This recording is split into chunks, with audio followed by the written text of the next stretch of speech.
ವೀಕ್ಷಕರೆಲ್ಲರಿಗೂ ಸಾಪ್ತಾಹಿಕ ಭವಿಷ್ಯವಾಣಿ ವಿಶೇಷ ಕಾರ್ಯಕ್ರಮಕ್ಕೆ ಸ್ವಾಗತ.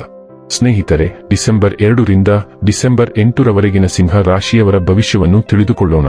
ಈ ವಾರ ಸಿಂಹ ರಾಶಿಯವರ ಫಲಾಫಲಗಳೇನು, ಗ್ರಹಗತಿಗಳು ಹೇಗಿರಲಿವೆ, ಕೌಟುಂಬಿಕ ಸಾಮಾಜಿಕ ಜೀವನ ಹಾಗೂ ವ್ಯಾಪಾರ ವಹಿವಾಟು ಹೇಗೆ ನಡೆಯಲಿದೆ, ಅಲ್ಲದೆ ಯಾವೆಲ್ಲ ಸಮಸ್ಯೆಗಳು ನಿಮ್ಮನ್ನು ಈ ಸಾಪ್ತಾಹಿಕದಲ್ಲಿ ಕಾಡಲಿವೆ, ಅವುಗಳಿಗೆ ಪರಿಹಾರಗಳೇನು ಎಂಬುದನ್ನು ತಿಳಿಯಲು ಈ ವಿಡಿಯೋವನ್ನು ಸಂಪೂರ್ಣವಾಗಿ ವೀಕ್ಷಿಸಿ.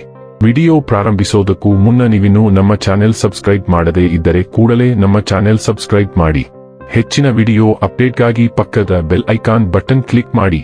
ವಂಶ ಪಾರಂಪರ್ಯ ಜ್ಯೋತಿಷ್ಯರು ನಂಬರ್ 1 ವಶೀಕರಣ ಸ್ಪೆಷಲಿಸ್ಟ್. ವೃತ್ತಿ, ಉದ್ಯೋಗ, ಮದುವೆ, ಹಣಕಾಸಿನ ಸಮಸ್ಯೆ, ವ್ಯಾಪಾರ, ಆರೋಗ್ಯ ಸಮಸ್ಯೆಗಳಿಗೆ ಫೋನಿನ ಮೂಲಕ ಪರಿಹಾರ. ಇಂದೇ ಕರೆ ಮಾಡಿ. ಸ್ನೇಹಿತರೆ, ಚಂದ್ರನ ಚಿಹ್ನೆಗೆ ಸಂಬಂಧಿಸಿದಂತೆ ಗುರು 10ನೇ ಮನೆಯಲ್ಲಿ ಇರಿಸಲ್ಪಟ್ಟ ಕಾರಣ ನಿಮ್ಮ ಆರೋಗ್ಯ ಜೀವನವನ್ನು ನೋಡಿದರೆ ಈ ವಾರ ನಿಮ್ಮ ಆರೋಗ್ಯವು ಉತ್ತಮವಾಗಿರುತ್ತದೆ. ಈ ಸಮಯದಲ್ಲಿ ನೀವು ಶಕ್ತಿಯಿಂದ ತುಂಬಿರುತ್ತೀರಿ ಮತ್ತು ನಿಮ್ಮ ಎಲ್ಲಾ ಕೆಲಸಗಳನ್ನು ದಕ್ಷತೆಯಿಂದ ಪೂರ್ಣಗೊಳಿಸಲು ಎಲ್ಲಾ ಪ್ರಯತ್ನಗಳನ್ನು ಸಹ ಮಾಡುತ್ತೀರಿ. ಅಂತಹ ಪರಿಸ್ಥಿತಿಯಲ್ಲಿ ನಿಷ್ಪ್ರಯೋಜಕ ವಸ್ತುಗಳ ಬಗ್ಗೆ ಗಮನಹರಿಸುವುದನ್ನು ನೀವು ನಿಲ್ಲಿಸಬೇಕು. ಚಂದ್ರನ ರಾಶಿಗೆ ಸಂಬಂಧಿಸಿದಂತೆ ಶನಿಯು 7ನೇ ಮನೆಯಲ್ಲಿರುವುದರಿಂದ ಈ ವಾರ ನಿಮ್ಮ ಸ್ನೇಹಿತರೊಬ್ಬರು, ಸಂಬಂಧಿಕರು ಅಥವಾ ಆಪ್ತರು ನಿಮ್ಮಿಂದ ಹಣವನ್ನು ಕೇಳಬಹುದು ಎಂದು ನಿರೀಕ್ಷಿಸಲಾಗಿದೆ. ಆದರೆ ಈ ಹಣವನ್ನು ನೀವು ಅವರಿಗೆ ನೀಡಿದರೆ ಆರ್ಥಿಕ ಸಮಸ್ಯೆಯನ್ನು ಎದುರಿಸಬೇಕಾಗುತ್ತದೆ. ಆದ್ದರಿಂದ ಈ ವಾರ ಯಾರಿಗಾದರೂ ಹಣವನ್ನು ಸಾಲವಾಗಿ ನೀಡುವುದನ್ನು ತಪ್ಪಿಸಿ. ನ್ಯಾಯಾಲಯ ಕಚೇರಿಯಲ್ಲಿ ಹಳೆಯ ಪ್ರಕರಣ ನಡೆಯುತ್ತಿದ್ದರೆ ಈ ವಾರ ನಿಮ್ಮ ಕಠಿಣ ಪರಿಶ್ರಮದ ಸೂಕ್ತ ಫಲಿತಾಂಶಗಳನ್ನು ಪಡೆಯುವ ಮೂಲಕ ನಿಮ್ಮ ಪರವಾಗಿ ನಿರ್ಧಾರವನ್ನು ಪಡೆಯುವ ಸಾಧ್ಯತೆಯಿದೆ.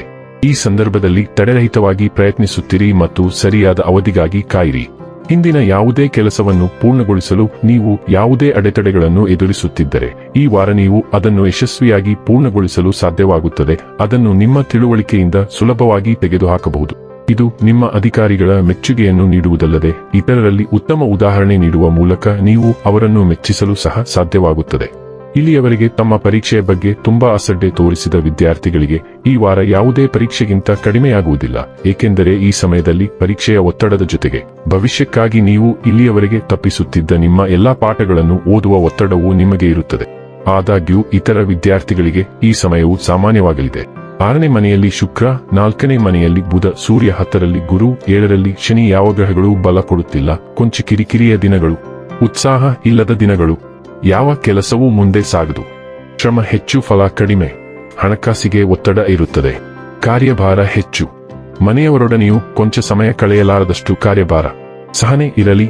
ವೃತ್ತಿ ಬದುಕಿನ ದೃಷ್ಟಿಯಿಂದ ನೋಡುವುದಾದರೆ ಕೆಲ ಸವಾಲುಗಳು ಎದುರಾಗುವುದು. ವ್ಯಾಪಾರಿಗಳಿಗೂ ಈ ವಾರ ಬಯಸಿದ ಲಾಭ ಪಡೆಯಲು ಹೆಚ್ಚಿನ ಶ್ರಮ ಹಾಕಬೇಕಾಗುತ್ತದೆ. ಕೆಲವೊಂದು ಯೋಜನೆಗಳು ವಿಫಲವಾದಾಗ ಚಿಂತೆ ಕಾಡಬಹುದು.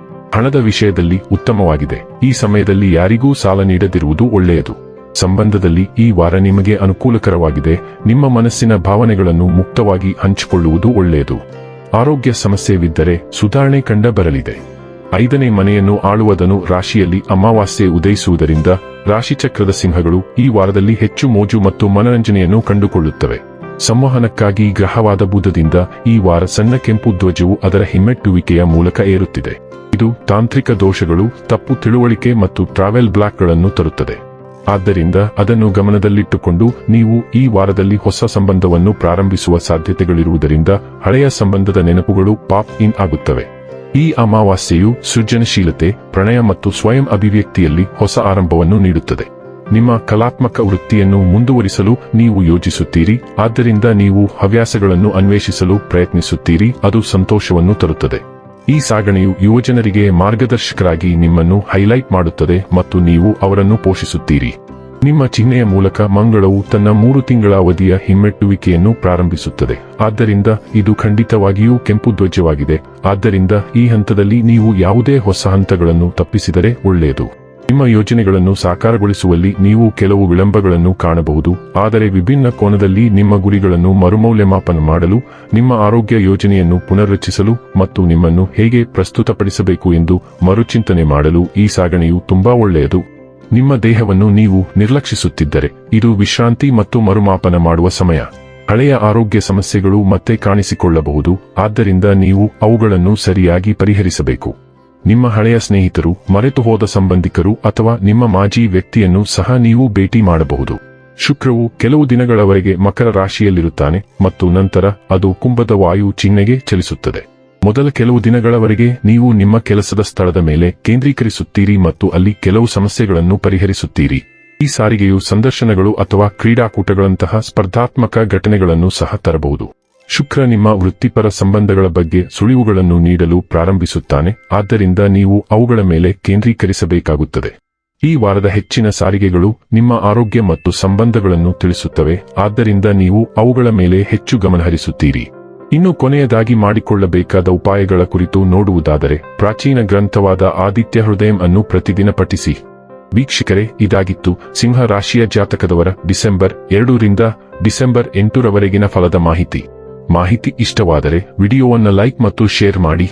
ಹಾಗೆ ಚಾನೆಲ್ ಸಬ್ಸ್ಕ್ರೈಬ್ ಮಾಡುವುದರ ಜೊತೆಗೆ ನಿರಂತರ ವಿಡಿಯೋ ಅಪ್ಡೇಟ್ಸ್ಗಳಿಗಾಗಿ ಪಕ್ಕದ ಬೆಲ್ ಐಕಾನ್ ಕ್ಲಿಕ್ ಮಾಡಿ.